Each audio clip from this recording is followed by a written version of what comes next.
जसले यो देश बनाएको छ, जसले यो देश सिर्जना गर्यो, यहाँका जुन संस्कृति छन्, यहाँका जुन चाहिँ धार्मिक आस्था छ, राज संस्थाको उपस्थिति यहाँ भएन भनेदेखि संविधान अपुरो हुन्छ।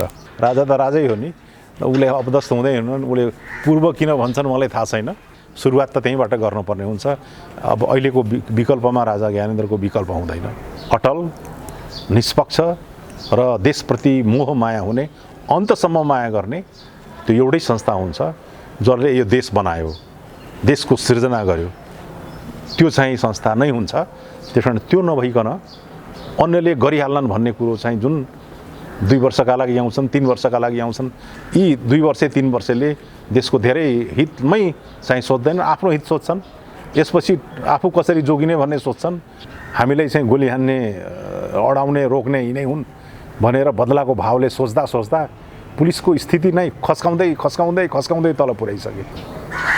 कति कुरो चाहिँ जनतासँग पब्लिक गर्ने, कति कुरो चाहिँ गभर्मेन्टलाई सबै सेयर गर्ने। किनभनेदेखि आज एउटा दल छ, भोलि अर्को पार्टीमा आउँछ, भोलि अर्को आइहाल्छ। अब हामीले सेयर गर्ने महत्त्वपूर्ण कुरा कोसँग भने राज संस्थासँग चाहिँ हामी सेयर गर्ने कुरा हुन्थ्यो। हामीले सही कुरो चाहिँ त्यहाँ भन्थ्यौँ। पटक पटक प्रधानमन्त्री कसैलाई किन चाहिन्छ? एकचोटिमा गर्न सक्दैन भने घरिघरि कुनै मान्छे आउनु किन जरुरी छ? कसले चाहिँ हत्या गरेछ, कसले हिंसा गरेछ, कसले भ्रष्टाचार गरेछ, सबैको बही खाता त त्यहाँ छ नि। हिसाबै सबैको हिसाब छ नि। हिन्दू राष्ट्र भनेको राष्ट्रिय पहिचान हो। फर्किसके, धेरै फर्किसके। यो त झुक्याएर लगेको रहेछ, के दिन्छु भनेर लगेको दिएन। केही दिन्छु भनेर धर्मलाई परिवर्तन गरिन्छ भने त्यो कसरी मान्न सकिने कुरा हो। मैले चाहिँ क्रिस्चियन मुलुकको भित्र चर्चलाई बिक्री भइरहेको देखेको छु। त्यहाँ बिक्री गरेर बुद्धको मन्दिर बनाएको मैले आफ्नै आँखाले देखेको छु। यो धर्मयुद्धको लागि तयारी गर्नुहुन्न। हाम्रो यहाँ हिन्दू संस्कार छ, संस्कृति छ। त्यसकारण हिन्दू राष्ट्र हुन त सामान्य कुरो हो।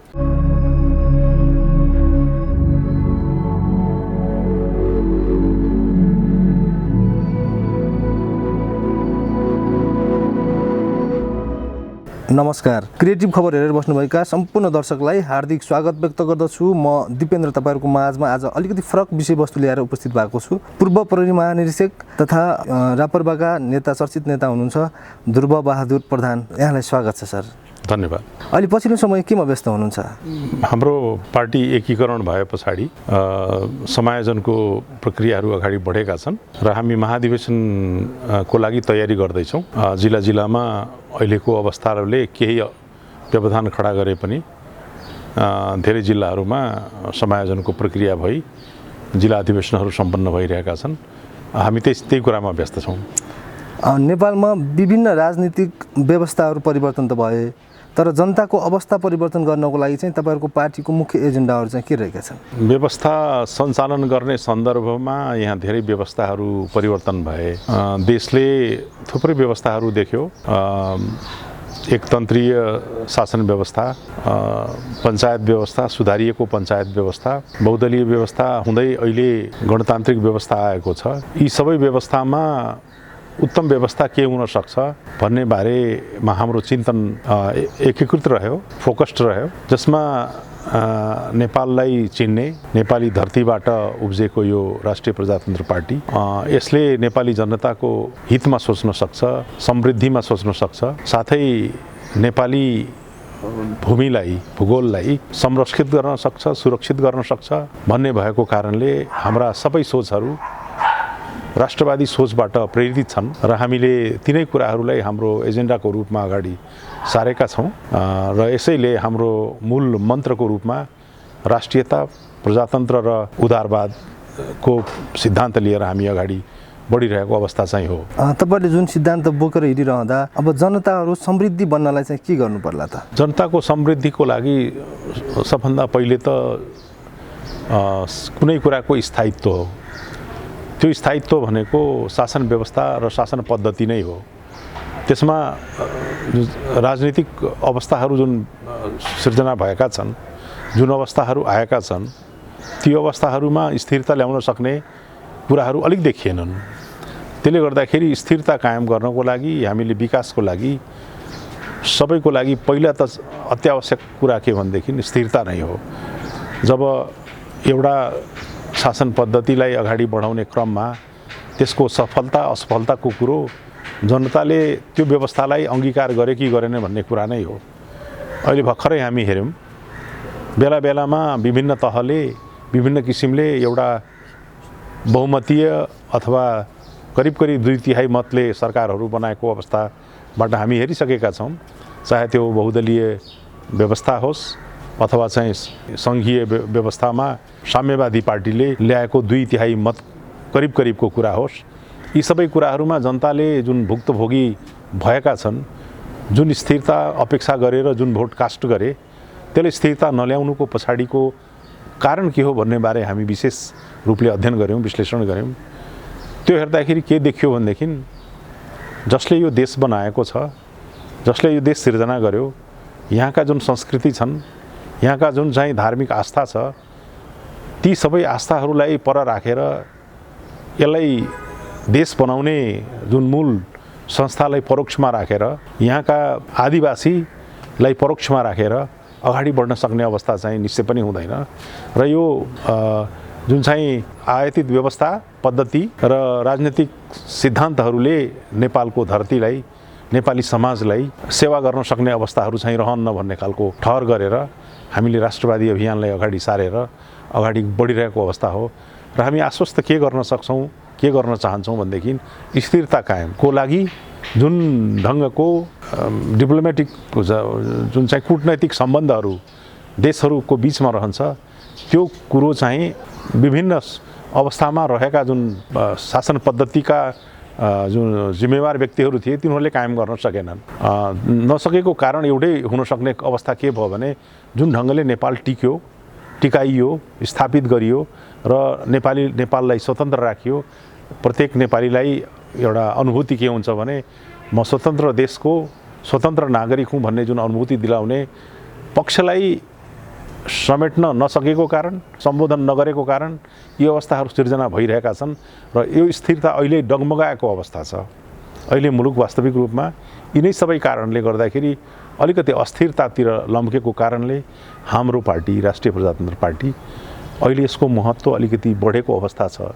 किनभनेदेखि हामीले अङ्गीकार गरेका जुन सिद्धान्त छन्, हामीले अख्तियार गरेका जुन नीति छन्, जमिन सुहाउँदो छ, देश सुहाउँदो छ, हामीले हाम्रा छिमेकी मुलुकहरूसँग गरिने सम्बन्ध र अन्तर्राष्ट्रिय सम्बन्धलाई पनि त्यो ढङ्गले एउटा सम्बन्ध स्थापित गर्न सक्ने अवस्था हामीले सिर्जना गर्ने अवस्थाहरू छन्। त्यसै कारण अहिलेको अवस्थामा हामीले मुलुकलाई एउटा दूरगामी लक्ष्य लिएर अगाडि बढिरहेको अवस्था निश्चित पनि हो। किनभनेदेखि अहिले यो पार्टी जुन स्थापित भएको छ, यो चाहिँ पुरानो पार्टी, प्रतिगमनकारी भन्ने ढङ्गको कुरा हुन्छन्, पञ्चे पार्टी भन्ने खालका कुरा हुन्छन्, त्यो व्यवस्था गएको छैन। यो त पुरातन कालदेखि यो देवी देवताले बनाउने गर्ने निर्णयका पञ्चभलादमी भन्ने खालका कुरा त कहिले जाने कुरै पनि अहिले पनि हुँदैन, पछि पनि रहँदैन, कुनै न कुनै रूपमा यो रहन्छन्।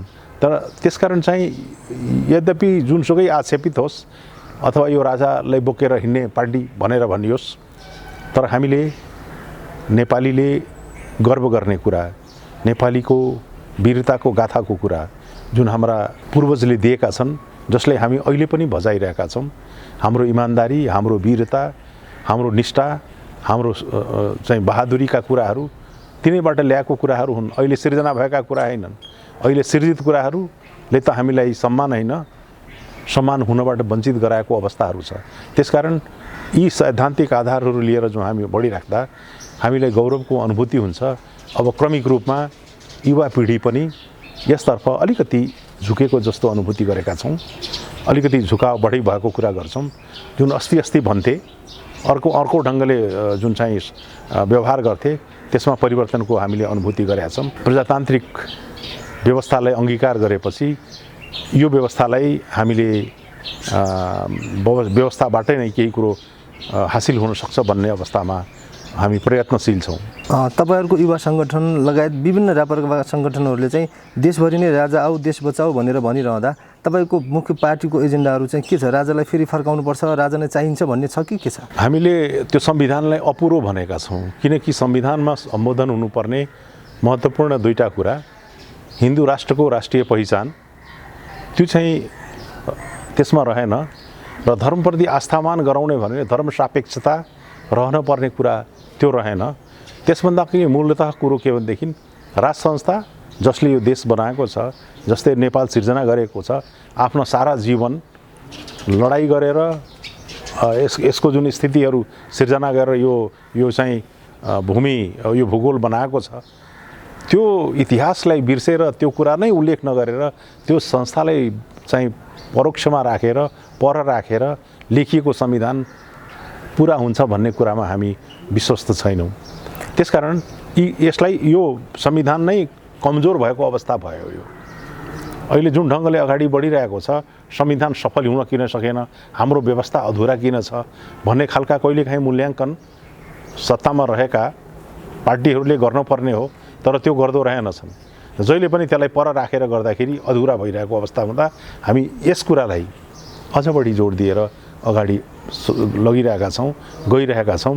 अहिले कुन ढङ्गको कसरी व्यवस्था गर्ने भन्ने परको कुरो हो अहिले, तर कुनै न कुनै तरहले हामीले उपस्थिति राज संस्थाको उपस्थिति यहाँ भएन भनेदेखि संविधान अपुरो हुन्छ।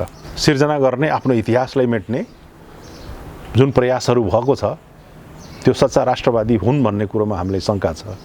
जुन हामीले परम्परादेखि मानिआएको हाम्रो संस्कृति छ, हाम्रो धर्म छ, त्यसलाई पालन नगर्ने भन्ने खालका निर्णय गर्नेहरूमा ले चाहिँ यो देशलाई अगाडि बढाउन सक्ने अवस्था पनि छैनन् र नेपाली जनताको मनोभावलाई बुझेर अगाडि बढ्ने अवस्थाहरू छैनन्। हाम्रा जुन सद्व्यवहार थियो, हामीले जुन मैत्री भाव, जुन संस्कार र संस्कृति थियो, त्यो त क्रमिक रूपमा यो लोप गराउने प्रवृत्तिहरू अगाडि आए। हामीले प्रवेश सबै कुरालाई कल्चरलाई दियौँ, तर हाम्रै कुरालाई बिर्स्यौँ। हामीलाई त हाम्रो कुरोले चिनाउँछ, अरूको कुरोले हामी चिनिन्नौँ। हाम्रो कुरो हामीले चिनिने भएकोले हाम्रो त्यो परम्परागत रूपमा रहिआएको हाम्रा सबै कुराहरूलाई हामीले सम्मान गर्नुपर्छ, संरक्षण गर्नुपर्छ, त्यसको विकास गर्नुपर्छ। यो कुरातर्फ अझ अगाडि लग्ने अवस्था छ। र जुन संस्कार संस्कृतिले, जुन धर्म र आस्थाले हाम्रो जुन चाहिँ पारिवारिक बनोट बनेको छ, जसलाई हामीले सम्मान गर्ने, आफ्ना माथतमा रहेकोलाई संरक्षण गर्ने आदिका कुरा यो हिन्दुत्वको संस्कृतिभित्र पर्ने कुरा हो। त्यो संस्कृति नै लोप भएपछि अरू देशको जस्तै एकदम यो न्युक्लियराइजेसन फ्यामिलीको हुन्छ र एकले अर्कोलाई हेर्दैन, फेरि उही बाउआमा टुहुरा भए जस्तो नेपाललाई टुहुरा बनाउने ढङ्गको कुरो अहिलेको अवस्थामा रहेका नेतृत्व तहले, पोलिटिकल पार्टिजहरूले सोचिरहेको अवस्थामा हाम्रो यो विचार राष्ट्रवादी चिन्तनले पूर्णतया चाहिँ मलाई लाग्छ हामी समर्पित छौँ, सङ्कल्पित छौँ र दृढ छौँ। यसलाई हामीले सफलता प्राप्त गर्छौँ भन्ने हिसाबमा हिन्दू राष्ट्र अनि राज संस्था पुनर्स्थापन चाहिँ नेपालमा के को लागि? मैले भने सबभन्दा पहिले त यसको स्थायित्वको लागि हो। अहिलेको अवस्थामा हामी देख्यौँ, अहिलेको जुन सरकार छ, सरकारले गरेको निर्णय, वर्तमान राष्ट्राध्यक्षको रूपमा रहेको राष्ट्रपतिले फरक ढङ्गले व्यवहार गरेको देखियो। निष्पक्षता निर्वाह गरेको अनुभूति गर्न सकिएन। आफ्नै दल फुट्नुको मूल कारक तत्त्व चाहिँ राष्ट्रपतिको निर्णयले भइरहेको अवस्था चाहिँ अब देखा पर्न थालेको छ। त्यसकारण त्यो पद जसले समाजलाई एकीकृत गर्न सक्दैन, जसले आफ्नै पार्टीलाई एकीकृत गर्न सक्दैन भनेपछि निष्पक्षतापूर्वक कुनै पनि निर्णयहरू भएका छैनन् भनेदेखि नेपाली जनताले निष्पक्षतापूर्वक, इमान्दारीपूर्वक कुनै पनि न्याय निसाफ होला भनेर हामी त कल्पना पनि गर्न सक्ने अवस्था रहेन। अब पहिले हाम्रो भनाइ थियो न्याय नपाए गोर्खा जानु भन्ने, त्यो अब ठाउँ रहेन भन्ने खालको अब सबैले अनुभूति गर्न थालेछन्। हुँदा अब त राजाका विरोध गर्ने त्यही गोर्खामा जन्मेका बाबुराम भट्टराईले पनि चाहिँ राजाको आवश्यकता महसुस गरेको कुरो यदाकदा अब पेपरहरूमा देख्न थालिएको छ। किन गरे उनले, अहिले आएर उनको किन आँखा खुल्यो, त्यो फरक कुरा हो।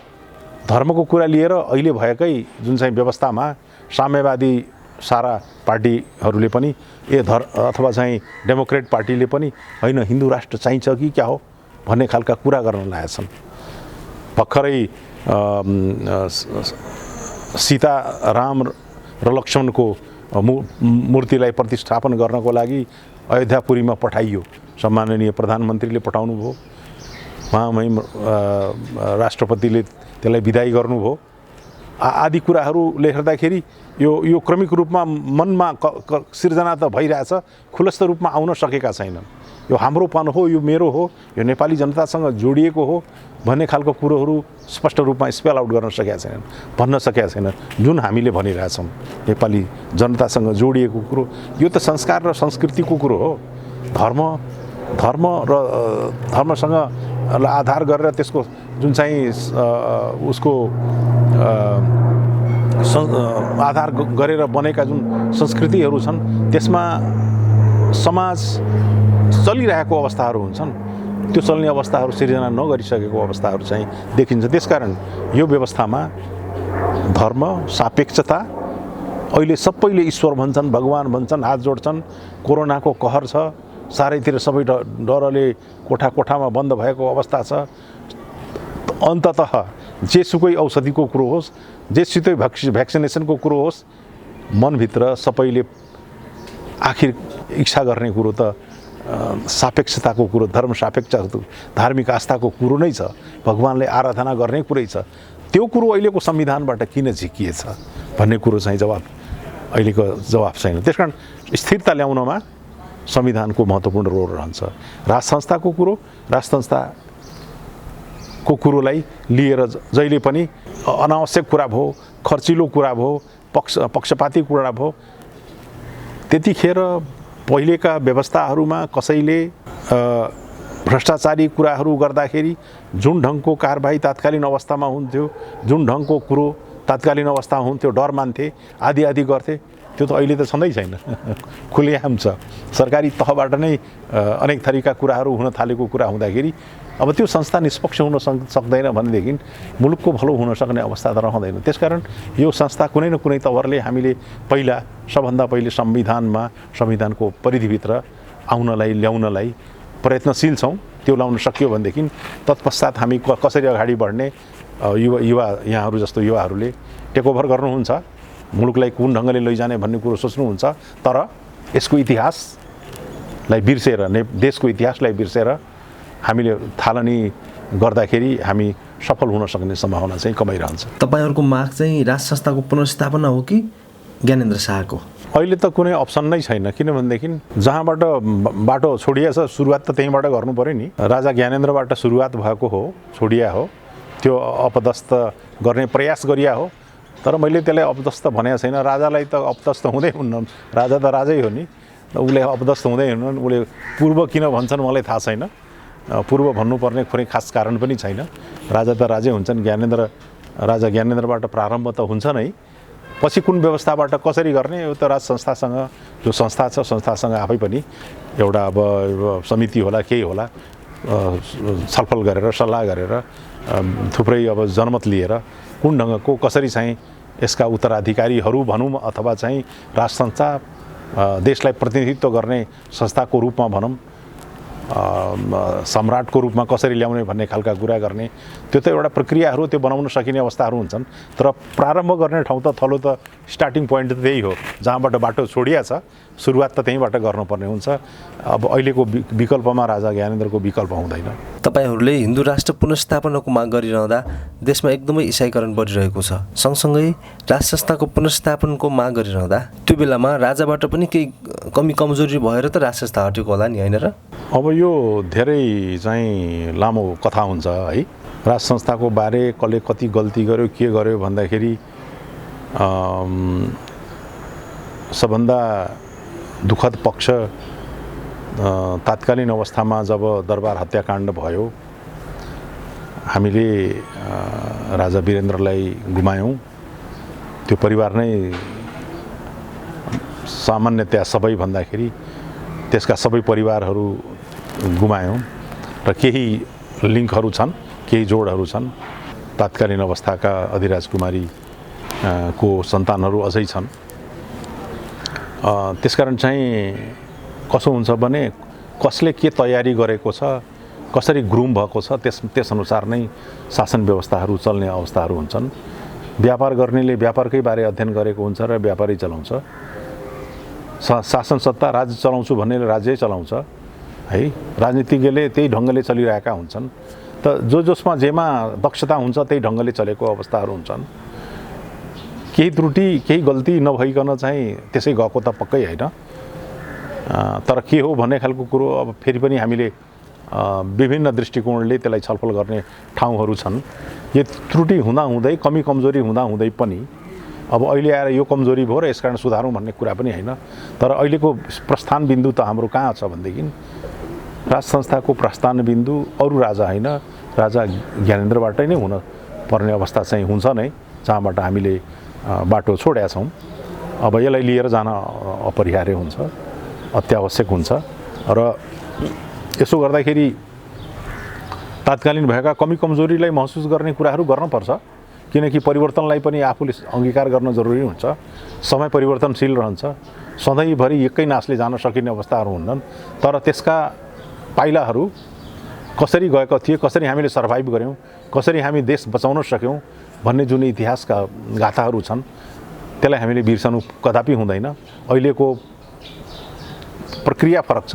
अहिलेको रणनीति जुन अरू देशले नेपालका विरुद्ध गर्छन्, यहाँ अरू देशले जुन रणनीति गरेर नेपाललाई आफ्नो दायरामा ल्याउन खोज्छन्, त्यसलाई पुरानो ढङ्गले मात्रै सोचेर पुग्दैन, नयाँ ढङ्गले पनि सोच्न पर्छ।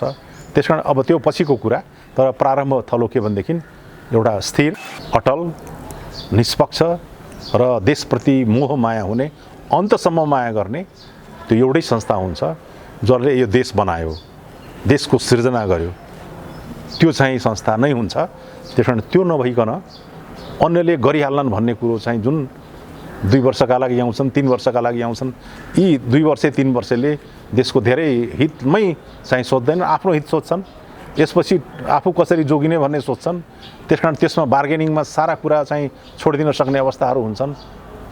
तर त्यो संस्था जसले बनाएको छ उसका सारा पुर्खाले लडाइँ लडेर नेपाली तात्कालीन नेपाली चाहिँ बहादुर नेपालीहरूले लडेर जुन देश बनाएका छन्, जसले बनाएको छ, त्यो नभइकन अरूहरूले गर्ला भन्ने लाग्दैन। त्यो सबैलाई समेट्ने एउटै संस्था हो, त्यो चाहिँ राज संस्था हो। त्यसकारण यो अपरिहार्य छ, अनिवार्य छ र यसलाई ल्याउनलाई सुनिश्चित गर्नुपर्छ। अनि टेकअपको पोइन्ट हुन्छ। अब हामीले कुन ढङ्गले लैजाने, के लैजाने भने अवस्थाअनुसार हुन्छ। चाहना के हुन्छ, मैले फेरि भने परिवर्तन गर्दैखेर सोचहरू पनि परिवर्तन गर्नुपर्छ। सोच परिवर्तन हुन्छन्, सोच छैन, समय परिवर्तन हुँदै जाँदाखेरि अब अहिले नै चाहिँ भनौँ न, अब क्लाइमेट चेन्जिङ भयो, चिसोबाट तातो बढ्दै गयो, चेन्ज हो। कपडा लाउनु पर्ने लाउने फरक ढङ्गले लाउनुपर्छ। इरोजनहरू बढे, पहाडी इलाका भएको इरोजन बढे होइन, आदि जङ्गलहरू कटान फडानीहरू भए। यी सबै कुराहरूलाई कसो भन्दाखेरि यी सबै समयको आवश्यकता र माग हो। सडकहरू बढी बने, तातो धेरै हुँदै गयो। त्यसकारण यी कुराहरूलाई राजनैतिक अवस्थाहरू विश्वकै जब फरक हुँदै गएपछि हामी एकै ठाउँमा बस्न अवश्य सक्दैनौँ। परिवर्तित सन्दर्भमा यद्यपि नेपाललाई माया गर्ने जुन संस्था छ, अन्तसम्ममा कहीँ नहलिने संस्था, त्यसलाई स्थापित गर्न नितान्त जरुरी छ। नेपालमा 90% भन्दा माथि ओमकार परिवार र 84% हिन्दू हुँदाहुँदै रातारात जसरी धर्मनिरपेक्षता भनेर नेपाललाई घोषणा गरियो। अब अहिले त यत्रो वर्ष बितिसक्दा झन्डै 35 लाख नेपाली नागरिक दाजुभाइहरू क्रिस्चियन हुनुभएको छ। हिन्दू राष्ट्रको माग गर्दै गर्दा उहाँहरूलाई तपाईँहरूले कसरी समेट्न सक्नुहुन्छ? होइन, हिन्दू त मैले भने हिन्दुत्व भनेको, हिन्दू राष्ट्र भनेको राष्ट्रिय पहिचान हो। राष्ट्रिय पहिचानको रूपमा रहिसक्दाखेरि सबभन्दा पहिले धर्म सापेक्षता हुनुको अर्थ के भने एउटा मान्छेको मनभित्र धर्म छ भन्ने खालको कुरो हो। जसको आस्थामा सबै कुरो टिपेको हुन्छ, उसको इमान्दारी, मैले भने इमान्दारी, उसको निष्ठा, सबै टिकेको कुरो के हुन्छ भनेदेखि त्यसैभित्र टिकेको हुन्छ।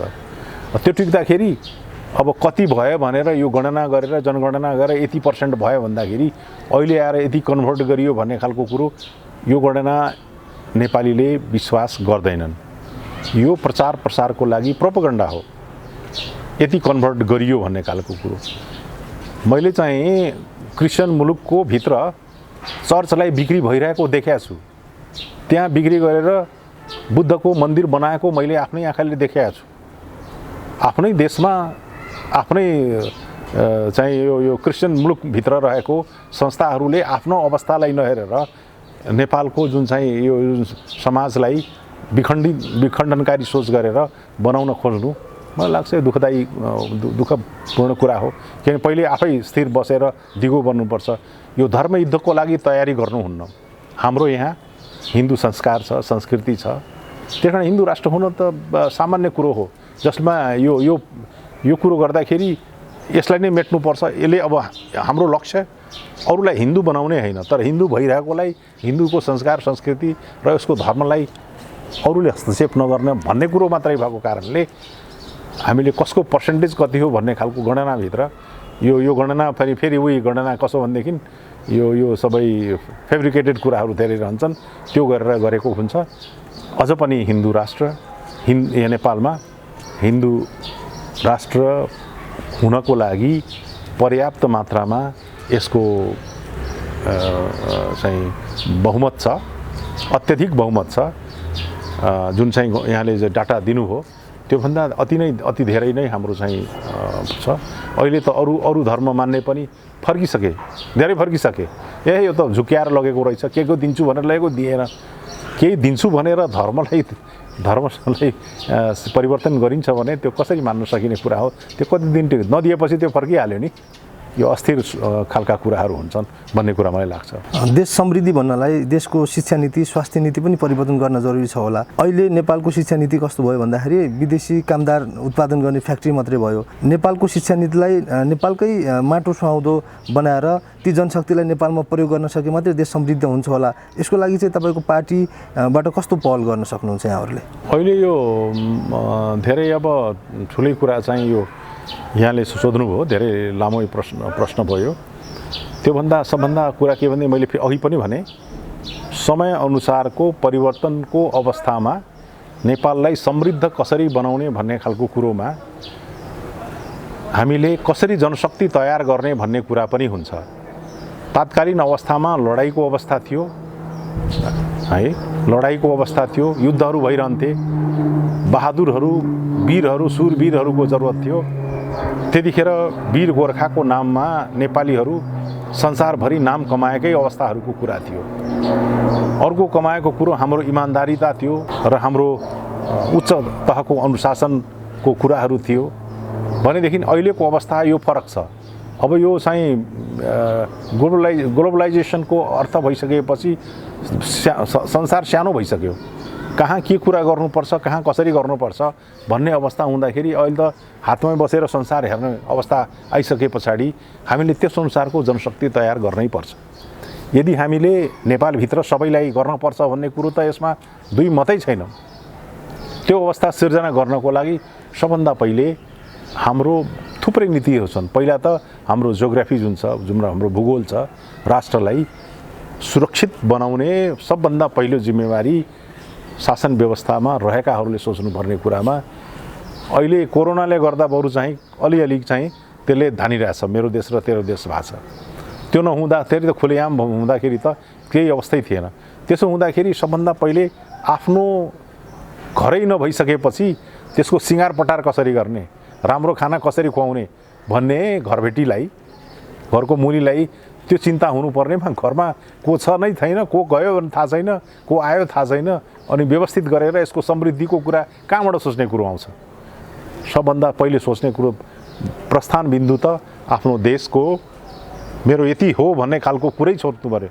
मेरो घर यसरी भएपछि यसलाई ब्युटिफाई गर्छु, यसलाई राम्रो गार्डन बनाउँछु र यहाँ चाहिँ समृद्धिका लागि यो पक्षलाई लिएर हिँड्छु भन्ने कुराले गर्न सकिन्छ। अहिले सबै छरिएका छन्।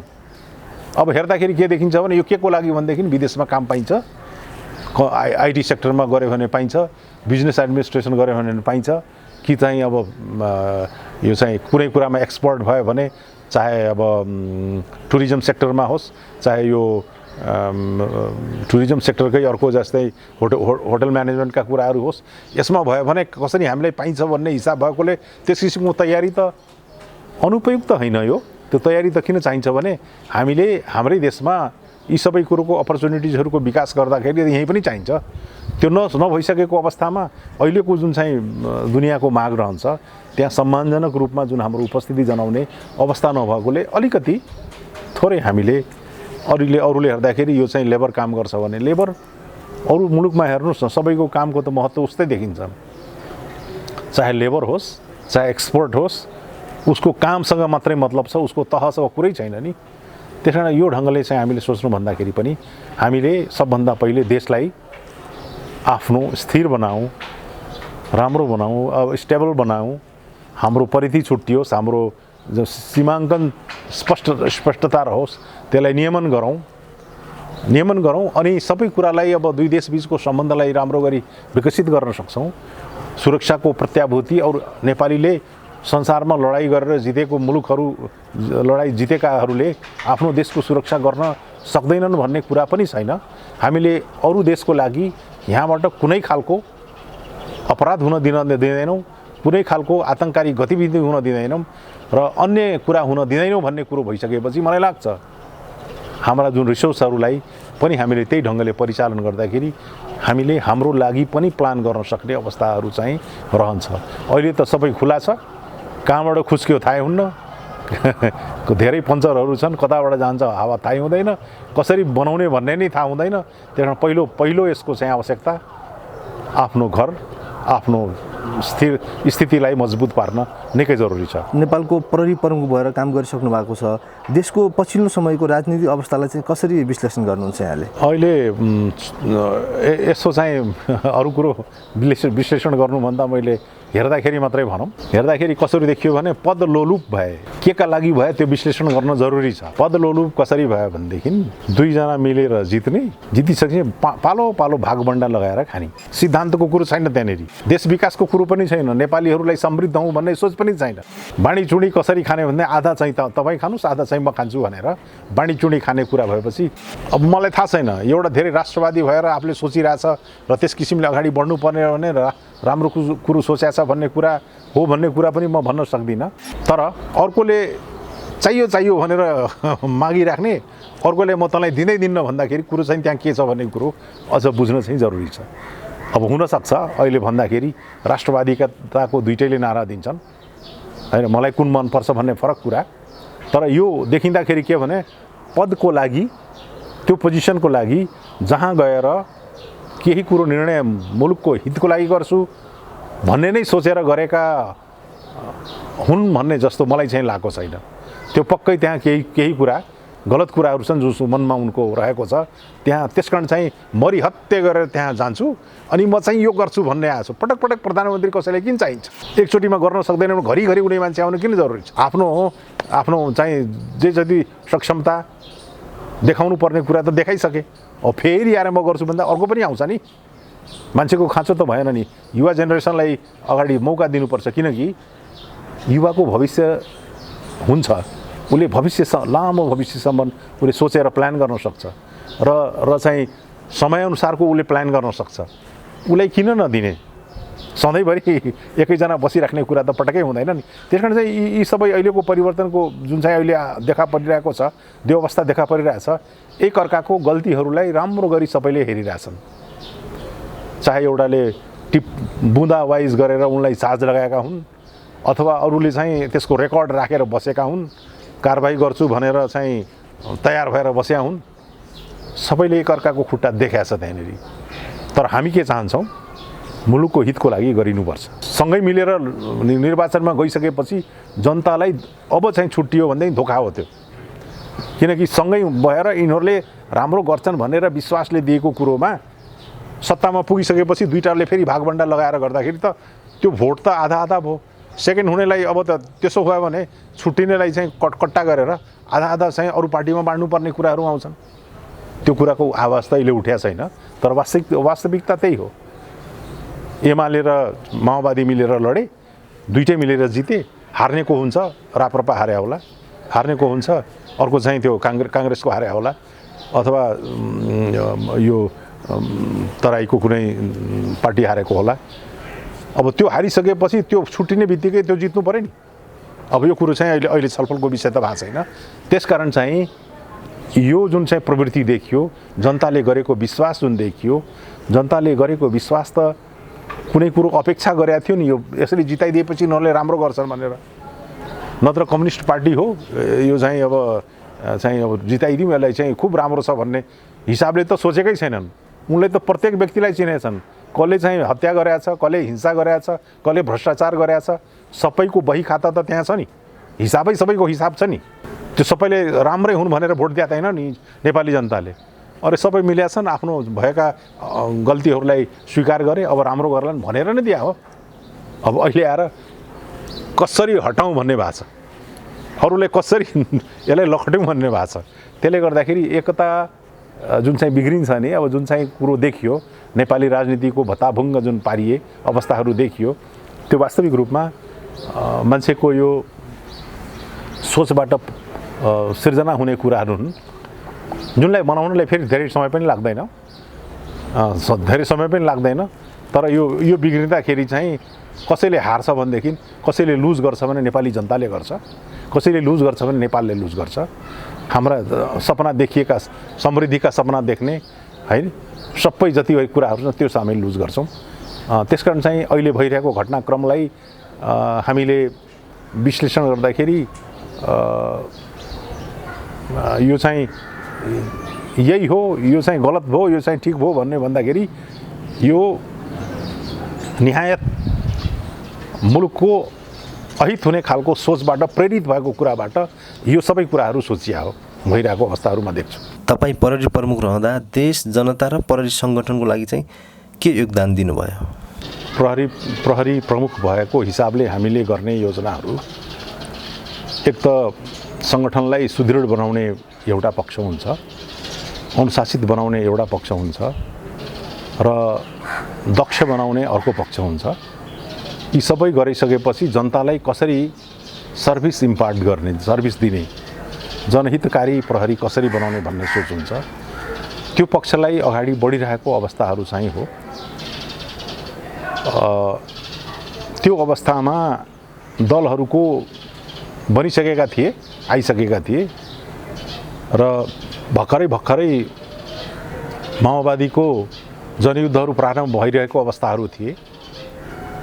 आतङ्कको अवस्थाहरू यद्यपि थियो, त्यसमा अमन चैन कायम रहनुपर्छ भन्ने जुन सोचबाट प्रेरित भएर राष्ट्रिय सुरक्षा नीतिहरू पनि तयार भएको अवस्थाहरू चाहिँ थियो।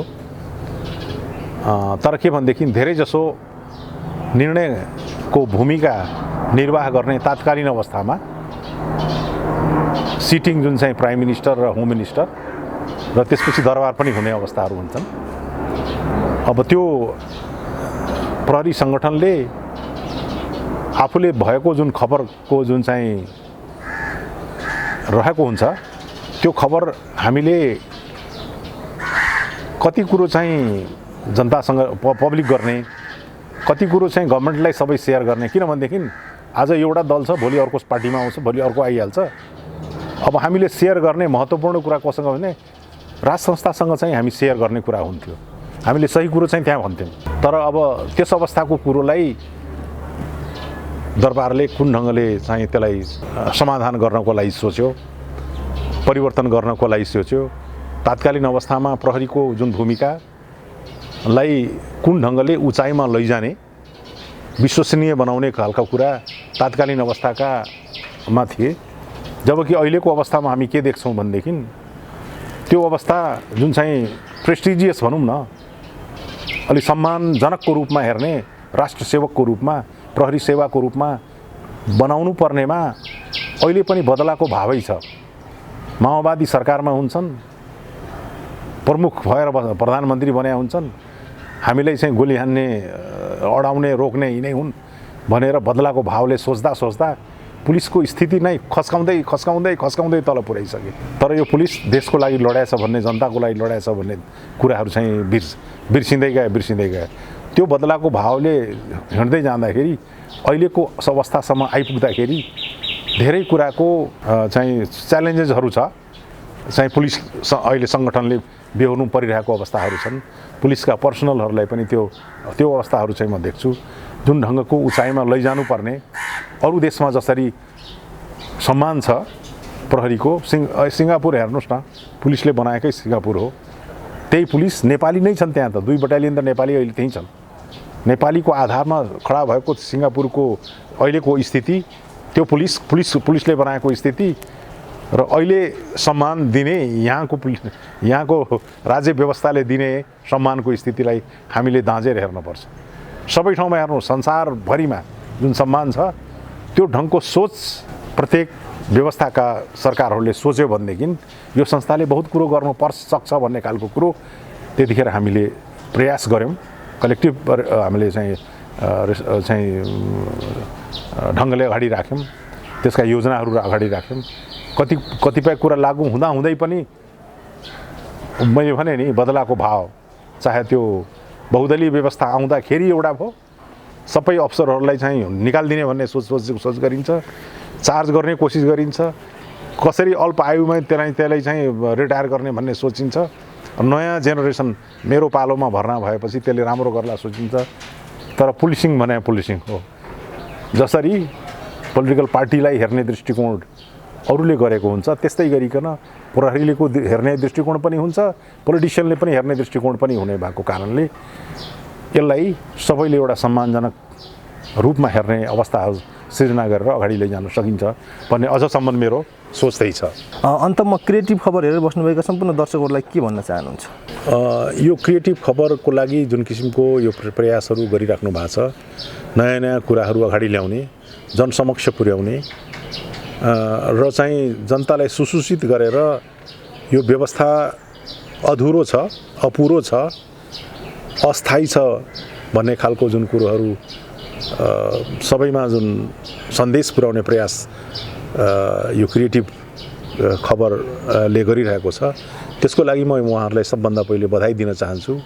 यो जनसमक्ष पुग्नुपर्ने कुरा हो, जान्नुपर्ने कुरा हो, जसले उसले एउटा आफ्नो अवधारणा बनाउँछ र आगामी दिनमा जब परिवर्तनको आवश्यकता पर्छ यी सबै कुराहरूलाई हेरेर आफ्नो निर्णय आफैले गर्ने हो।